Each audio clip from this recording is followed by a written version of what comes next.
Anda masih bersama Kompas Petang, Saudara. Dalam acara apel siaga pemilihan presiden dan pemilihan legislatif PDI Perjuangan di Semarang, Jawa Tengah, Ketua DPP PDI Perjuangan Puan Maharani menyebut program Presiden Joko Widodo sebagai program PDI Perjuangan. Di hadapan puluhan ribu kader PDI Perjuangan, Puan mengatakan partai telah berhasil mengantarkan Jokowi menjadi presiden 2 periode.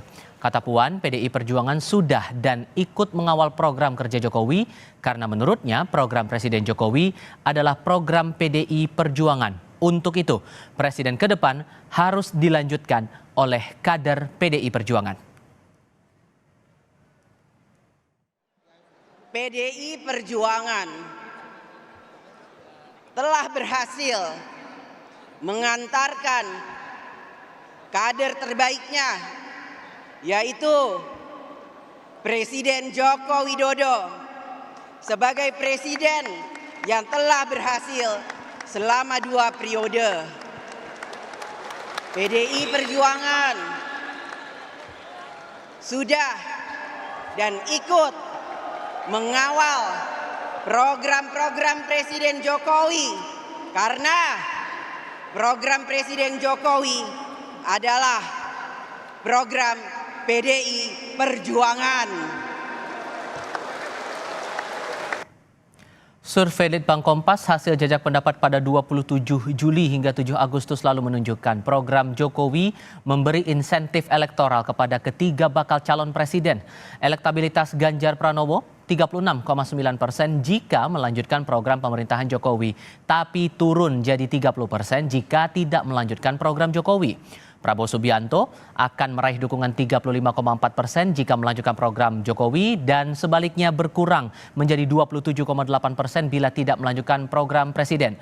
Bakal Capres Anies Baswedan juga serupa. Jika melanjutkan program Jokowi, Anies meraih elektabilitas 22,1% dan akan turun menjadi 15,5% bila tidak melanjutkan program Jokowi.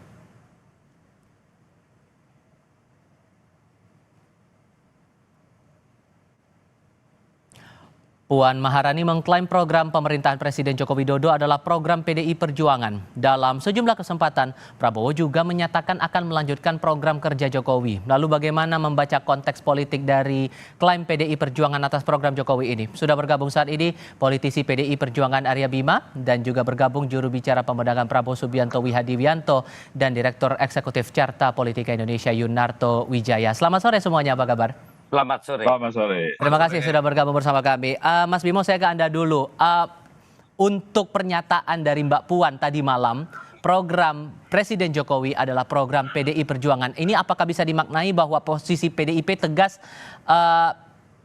ini program tidak bisa diklaim oleh kader-kader manapun atau partai manapun atau bakal calon presiden manapun karena Presiden Joko Widodo adalah kader PDI Perjuangan? Saya luruskan ya, bukan klaim ya. Mhm. Jadi memang itu adalah akibat dari komunikasi konstitusi kita. Komunikasi konstitusi, komunikasi dalam koridor konstitusi.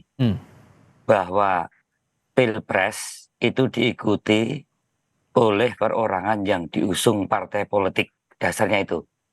Ya, jadi tidak ada calon presiden yang tidak diusung partai politik. Dasarnya itu. Bahwa turunan dari calon presiden yang diusung oleh partai politik ini kan bukan mengusung orang kayak naik Grab ya, mindahkan dari suatu tempat ke tempat satunya, misalnya dari rumah saya Kalibata ke Senayan, kan bukan itu, mengusungnya kan bukan itu. Yang diusung ini kan suatu bentuk narasi besar, yaitu dari tentunya ideologi. Kita komit NKRI harga mati, Pancasila, ya, kemudian kebinekaan tunggal ika, ya, pluralisme, ini ideologi. Kemudian konstitusi diturunkan ke visi, misi, kebijakan, program. Nah, ini jelas dipersiapkan sebelum Pak Jokowi dideklar menjadi seorang calon presiden yang dulu terkenal dengan nawacita. Ya.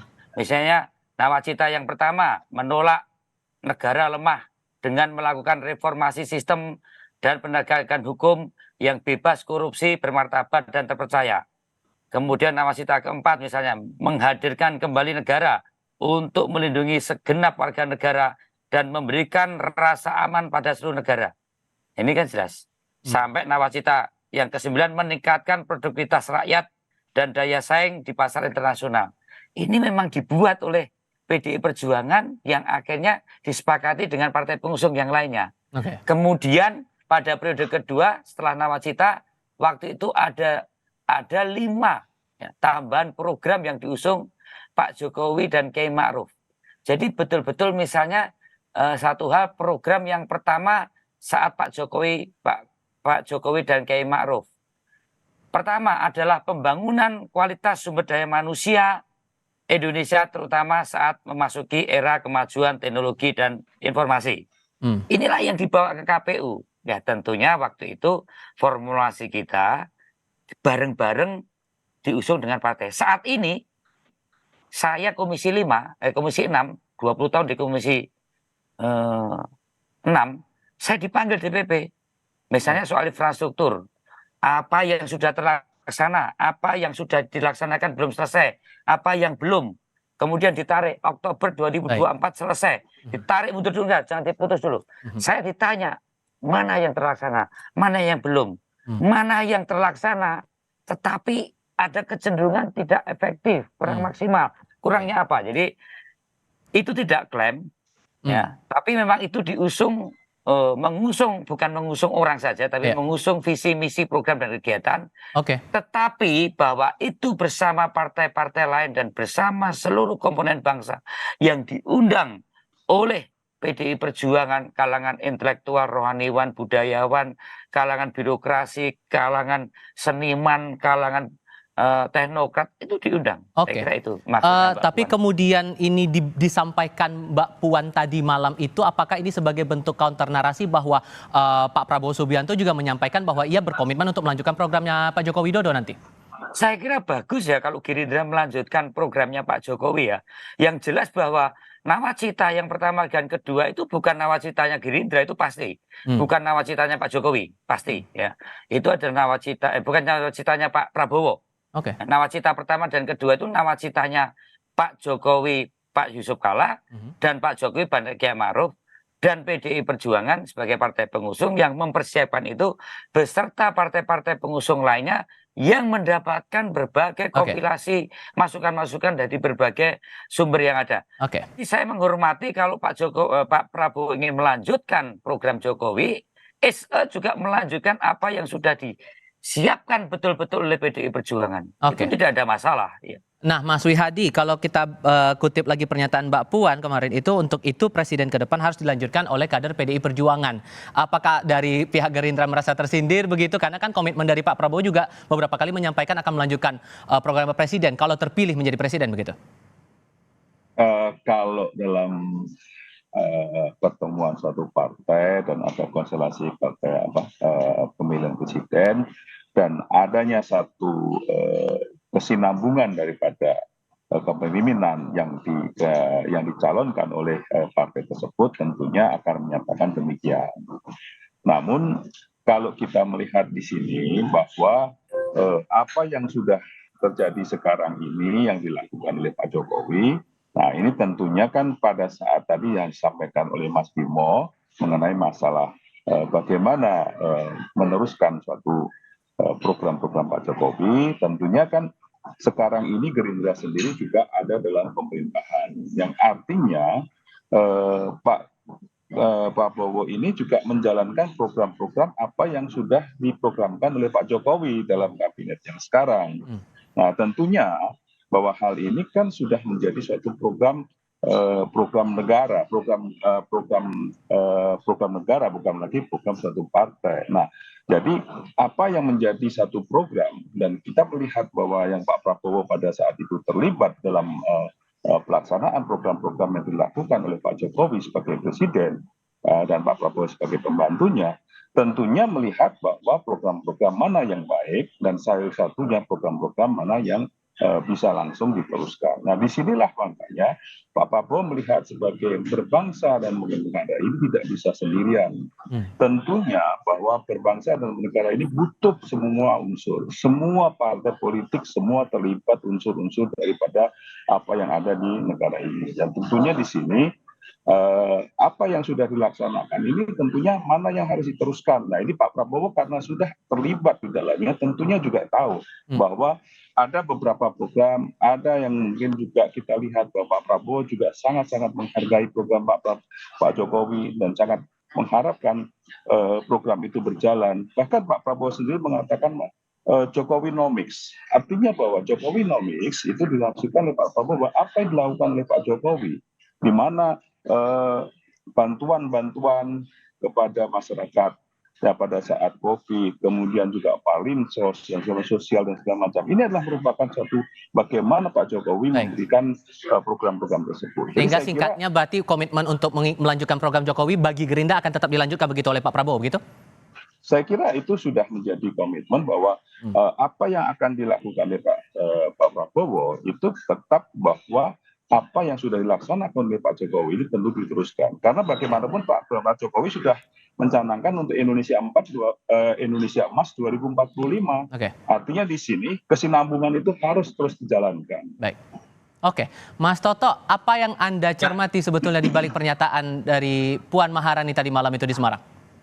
Sebenarnya kalimatnya biasa-biasa saja ya. Kalau kita lihat, kan nggak mungkin dalam acara PDI Perjuangan lalu mengatakan kader partai lain yang harusnya menjadi presiden, ya sudah pasti dia berbicara mengenai kader partainya sendiri. Tetapi memang kalau mau dilihat secara kritis, dan menurut saya bagus ya ada dialektika mengenai pengakuan mengenai siapa yang paling pantas melanjutkan legasi Pak Jokowi melalui narasi-narasi yang seperti kemarin Mbak Puan sampaikan. Misalnya Mbak Puan mengatakan kan terkait dengan programnya Pak Jokowi adalah program PDIP. Betul, tadi udah dijelasin tuh sama Mas Bimo bahwa memang kalau kita bicaranya konteks 2014, kita bicara 2019, dari di antara dua partai ini yang memang ikut dalam proses penyusunan program Pak Jokowi ya hanya PDI Perjuangan. Walaupun ada beberapa partai yang lain ya. Memang ada fakta menarik bahwa dulu Pak Prabowo punya visi misi dan program yang berbeda karena dia adalah lawannya Pak Jokowi. Tapi betul juga bahwa kemudian tadi Pak Wihadi mengatakan dalam perjalanan Pak Prabowo kemudian sudah menjadi bagian dari pemerintahan Jokowi, seketika itu lalu kemudian punya komitmen untuk melanjutkan pemerintahan Jokowi. Nah, bagaimana kemudian memaknai ini? Ya, saya pikir ini awal mula dari bagaimana seharusnya pertarungan antara Ganjar dengan Pak Prabowo ini memang harusnya beranjak ke hal yang lebih berkualitas dibanding sekedar adu billboard, adu banyak postingan mengenai siapa yang lebih sering bertemu dengan Jokowi, atau kemudian adu persepsi mengenai siapa yang lebih disayang oleh Jokowi. Masuklah mereka dalam perbincangan, dalam narasi mengenai apa saja yang akan dilanjutkan dari pemerintahan Jokowi, bagaimana percepatan dilakukan, adu hatam berbicara mengenai hilirisasi, adu hatam berbicara mengenai lepas dari middle income trap, dan lain-lain. Itu yang sebenarnya ditunggu oleh para pemilih Jokowi terkait dengan Pak Prabowo dan Mas Ganjar yang sama-sama mengklaim dirinya sebagai penerus Jokowi. Sayangnya yang kita lihat sekarang kan masih pada level pertarungan gimmick. Bahkan masih masuk dalam pertarungan narasi ketika muncul nama Gibran sebagai salah satu yang didorong-dorong menjadi cawapres melalui gugatan MK, itu bagian dari kemudian ingin mengklaim siapa yang lebih bisa menunjukkan gimmick dekat dengan Pak Jokowi. Jadi apakah misalnya Gibran sekalipun mewakili Jokowi dalam konteks maju sebagai cawapres atau capres bisa kemudian kita anggap linear dengan kapasitas untuk melanjutkan Jokowi, kan belum tentu. Ide dan pertarungan ide dan gagasan dari Pak Prabowo dan Mas Ganjar lah yang kemudian bisa menunjukkan siapa yang paling punya kapasitas memang untuk melanjutkan Jokowi kalau mau mengklaim mengenai keberlanjutan ini. Itu sih menurut saya yang harusnya ke depan kita bisa lihat. Oke, tapi topik diskusi kita juga akan dilanjutkan dengan hal yang juga tidak lepas begitu dari diskusi kali ini sehubungan langsung dengan Jokowi Effect. Ini juga kan terlihat juga dalam riset yang dikeluarkan harian Litbang Kompas terakhir kali bahwa ketiga bakal capres ini siapapun yang kemudian punya komitmen untuk melanjutkan programnya Presiden Joko Widodo, elektabilitas saya akan ikut terangkat, ikut terdongkrak begitu. Nah, sejauh mana kemudian efeknya ini bakal berlanjut untuk beberapa waktu mendekati masa pemilihan, apakah ini juga akan terlihat sama atau justru sebaliknya? Kita akan coba diskusikan lagi di sesi berikutnya. Tetap bersama kami saudara di Kompas Petang. Survei terakhir Litbang Kompas ini menunjukkan elektabilitas Ganjar Pranowo bila kemudian berkomitmen untuk melanjutkan program kerja dari Presiden Joko Widodo akan naik menjadi 36,9%. Akan turun kalau kemudian tidak melanjutkan program Jokowi menjadi 30%. Apakah kemudian Mas Bimo pernyataan Mbak Puan di Semarang tadi malam itu karena sudah mengetahui ada dampak elektoral nih terhadap Mas Ganjar di pemilihan nanti? Ya, selama Pak Ganjar Pranowo diusung PDI Perjuangan tidak mungkin programnya tidak sustain. Ya, kalau ini Nawacita 1, Nawacita 2, kemungkinan bisa juga Nawacita 3 gitu.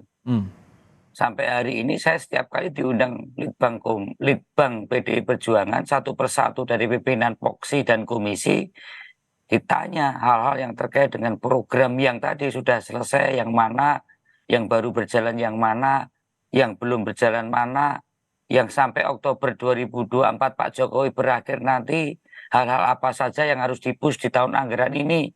Jadi betul-betul detail kita itu mengikuti masalah program ini, ya, tidak bicara soal kotel efek. Kalau sampai ini gagal, kita bertanggung jawab pada rakyat itu. Ya, jadi persoalannya bahwa mandat rakyat ini kita harus selesai sampai Oktober 2024, dan yang namanya program Pak Jokowi ini tidak hanya sekedar kita memenangkan, tapi mengawal dari politik anggaran. Misalnya, apakah duit ini untuk menyelesaikan jalan tol yang dari Bakuni sampai Aceh, atau duit ini kita bereskan dulu yang menerobos Bandara Kertajati yang belum maksimal. Ini kita diskusikan gitu. Jadi kita sampai hari ini tidak berpikir soal kotek efek, tapi memang tugas kami harus membereskan program ini, dan hal-hal yang baru berjalan belum selesai atau hal-hal yang sudah diprogramkan belum berjalan, itulah tugas Ganjar Pranowo gitu loh kalau nanti jadi presiden. Jadi ini adalah sesuatu yang sustain. Tujuan dari kita mengikuti Pilpres PDI Perjuangan kali ini adalah melanjutkan program-program Nawacita 1, Nawacita 2 yang waktu itu adalah diusung oleh Pak Joko Widodo. Jadi itulah yang menjadi tugas dari Pak Ganjar Pranowo nanti kalau dia atau Pak Ganjar menjadi presiden. Melanjutkan program Nawacita 3 mungkin kita sebut. Oke, hal yang sama juga dialami oleh Pak Prabowo Subianto kalau dalam catatan survei Litbang Kompas, Mas Wihadi. Kalau melanjutkan program presiden, elektabilitas Pak Prabowo 35,4%. Kalau tidak melanjutkan bakal turun ke 27,8%. Apakah kemudian partai juga sedari awal sudah mengetahui ada efek elektoral juga yang bakal dirasakan kalau kemudian program-program Presiden Joko Widodo ini akan diteruskan nanti? Jadi sejak awal Pak Prabowo bergabung di kabinet dan dengan Pak Jokowi menjalankan program-programnya, dalam berbagai kesempatan Pak Prabowo jauh-jauh hari sudah menyatakan bahwa apa yang sudah dilakukan oleh Pak Jokowi ini adalah sesuatu yang sudah benar dan perlu dilanjutkan. Jadi saya kira Pak Prabowo ini seorang yang berkomitmen, artinya melihat bahwa apa yang dilakukan Pak Jokowi ini dan melihat bagaimana ke depannya, bagaimana Indonesia ini ke depannya yang dalam pemikiran Pak Jokowi, dan itu tentunya disampaikan juga dan dijalankan oleh Pak Prabowo, itu sudah menjadi suatu gambaran atau komitmen Pak Prabowo untuk tetap menjalankan program-program Pak Jokowi tersebut. Karena di sini sudah jelas bahwa sebagai seorang pembantu presiden tentunya menjalankan apa yang sudah berjalan sekarang ini sudah tahu, dan ini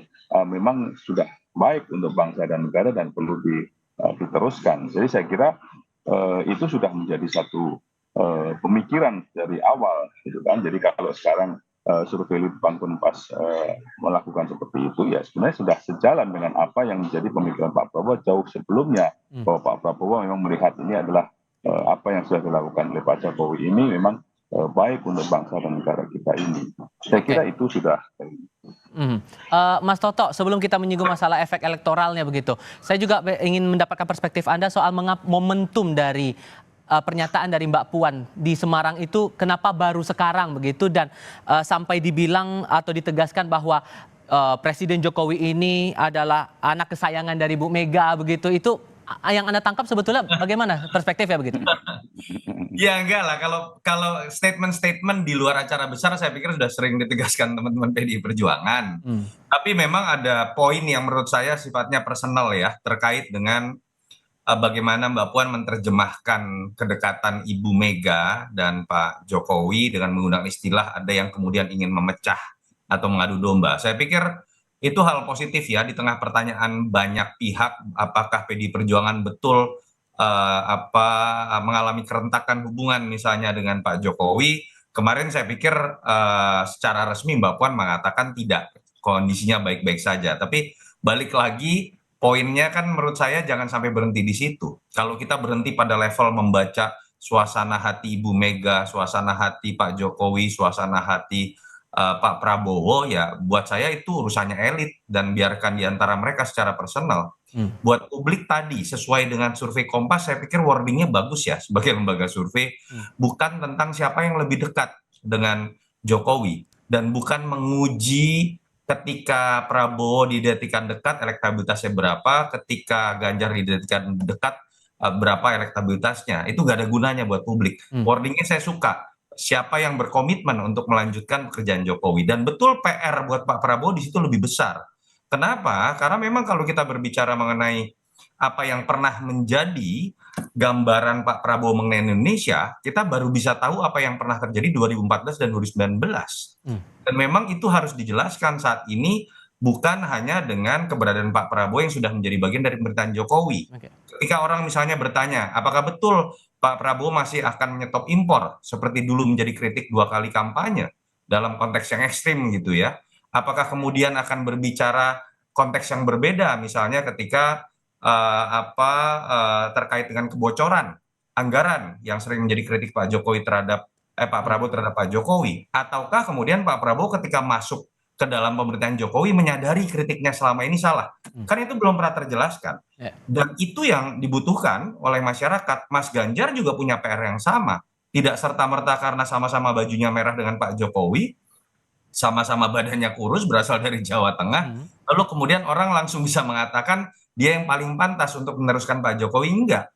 Dia harus kemudian bisa menerjemahkan apa visi misi dan program dia terkait dengan keberlanjutan Jokowi. Bahkan saya ingin tambahkan, jangan sampai dua-duanya ini hanya ingin menjadi little Jokowi, karena Indonesia harus lebih baik dari apa yang telah dibangun oleh Pak Jokowi. Jangan sampai nggak ada growth dong. Itu yang menurut saya saat ini menjadi proses penurunan kualitas. Kalau kita terus berdebat pada siapa yang dianggap paling dekat dengan Jokowi dan kemudian lebih dekat dengan Jokowi, apalagi adu jilat kepada Pak Jokowi yang membawa nama keluarganya. Saya harus gunakan bahasa yang telanjang seperti inilah. Dari survei Litbang Kompas kan sudah ditegaskan bahwa 3 bakal capres ini akan mengalami kenaikan elektoral. Semuanya sama-sama naik kalau meneruskan tugas-tugas dari Presiden Joko Widodo. 2 bakal capres sudah berkomitmen untuk melanjutkan. Tapi Anies Baswedan kan ini posisinya kan berlawanan begitu. Mengusung nilai perubahan itu tadi. Dengan fakta data dari survei Litbang Kompas sedemikian sama-sama naik tapi ternyata ada sifat yang berkebalikannya dari Anies Baswedan. Anda mencermatinya bagaimana kemudian untuk Anies begitu, Mas Yunato? Iya, Mas Anies kan memang paling jelas mengambil positioning dari awal menjadi antitesa ya. Tapi catatan kritis buat Mas Anies juga, apakah antitesanya itu disebabkan karena dia sudah secara gamblang berhasil membuat paparan narasi dan visi misi yang menunjukkan dia punya posisi berbeda dengan apa yang telah dilakukan oleh Pak Jokowi? Enggak juga. Itu kan disebabkan hanya karena kebetulan dalam proses perjalanan politik Anies itu cenderung konfliktual dengan basis masa pemilih Jokowi setelah Pilkada DKI 2017. Yang kemudian juga kebetulan dua partai utama yang mendekatinya 2 partai oposisi.